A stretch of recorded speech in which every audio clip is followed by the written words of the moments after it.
Hello, everyone! Welcome to this class on asterisk understanding and retelling a short story asterisk. Today, we'll discuss a story titled The Legend of the Crying Stone.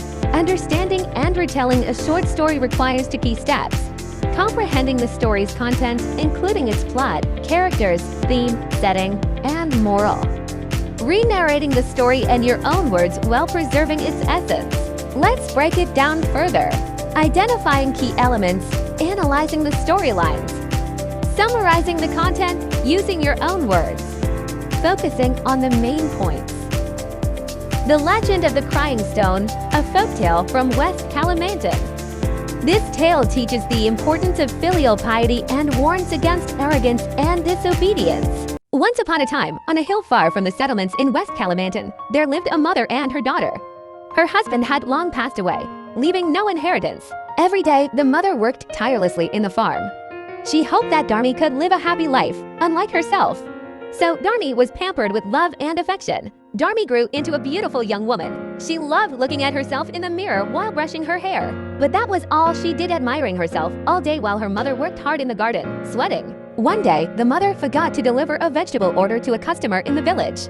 She asked Dharmi to cook, but when she returned, Dharmi was still busy with her appearance. Not only had she not cooked, but her room was also still messy, just as it had been when her mother left. When asked, Dharmi became angry, complaining that her mother had disturbed her while she was getting ready and had left her hungry.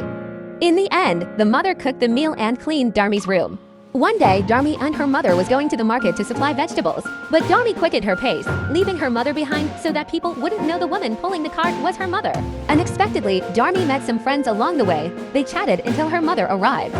The mother asked who the young people talking to Dharmi were and hoped to be introduced. But Dharmi introduced her mother as her servant. The mother's heart broke hearing that, but she tried to hold back tears and couldn't speak. Seeing her mother silently accept being called a servant, Dharmi repeated her words every time someone greeted her. Dharmi's beauty made her popular with young men in the market, and some even offered to escort her home. However, the mother worried for Dharmi's safety. She followed her daughter at a distance to watch over her. The young men drew closer to Dharmi, and the mother had to warn her by calling out to her. The young men turned to look, asking Dharmi if the person calling her was really her mother. But she claimed that she came from a wealthy family, her mother was beautiful, and she was waiting at home. Dharmi added that the woman following her was a lowly worker at their house. That was enough for the mother. Her heart ached, and she began to cry. She released all the tears that had been held back and asked God for help. The sky darkened, and the wind began to blow strongly. It seemed that God heard the mother's prayer. Her legs turned into stone, and then her hips. Dharmi became more terrified and called out to her mother. She apologized and promised never to repeat her mistakes. The mother could only stare, then approached her daughter, now half turned to stone. Both could only cry together until finally, Dharmi turned completely into stone.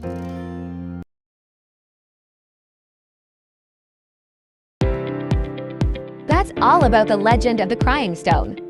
Pay close attention and find the key elements to answer the following questions. Multiple choice questions and short essays to hone your thinking and reasoning.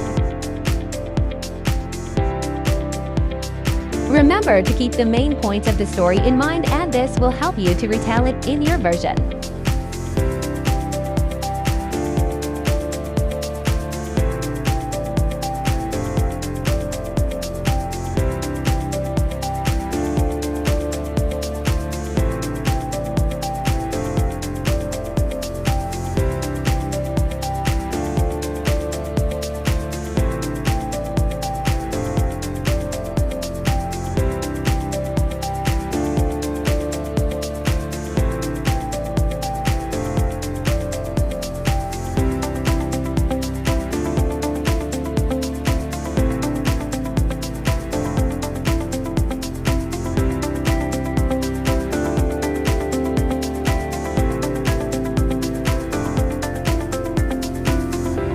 Those are all the results of my presentation from the 7th grade independent curriculum book entitled When English Rings a Bell. My name is Syarifah. With student number A1M tutor 4117, want to say thank you very much for watching.